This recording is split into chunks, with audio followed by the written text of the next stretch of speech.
Zakharova reveals sensational details of assassination attempt on Trump. Zakharova, investigation reveals police exchanged photos of Trump shooter before the attack. More than an hour and a half before the assassination attempt on U.S. presidential candidate Donald Trump, Pennsylvania police officers were exchanging photos of the shooter, Thomas Matthew Crooks, who was surveying the venue where Trump was scheduled to speak. This conclusion was reached by investigative journalists from the New York Times, as reported by Russian Foreign Ministry spokesperson Maria Zakharova. She noted that Crooks was measuring distances with an optical rangefinder, yet the police ignored this behavior.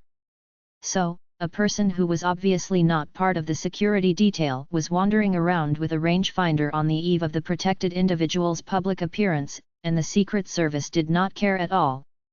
Or they pretended not to, Zakharova wrote on her Telegram channel. Additionally, journalists discovered that AGR Warehouse No. 6, from which Crooks fired, was excluded from the secure perimeter the day before the assassination attempt. No screenings were required to access the roof from where Crooks shot. Zakharova added that Crooks simply studied the complex with a rangefinder, took a rifle, and ascended to the rooftop, left open by someone, to kill the leading U.S. presidential candidate. The building was excluded from the perimeter by the U.S. Secret Service, whose leadership was appointed by current President Joe Biden. The Foreign Ministry spokesperson noted that the shooter had searched the internet for information on the distance between Lee Harvey Oswald and John F. Kennedy. Crooks also had his own drones, which he flew over the venue in Pennsylvania the day before the rally.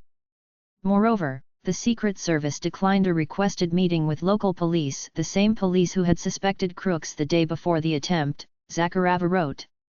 She suggested that U.S. intelligence agencies reassign a few hundred agents who follow Russian diplomats everywhere in a futile attempt to engage them, and instead use them to patch real security gaps. According to Zakharova, U.S. police refer to the Secret Service as SS in their internal communications, which she described as acute absurdity.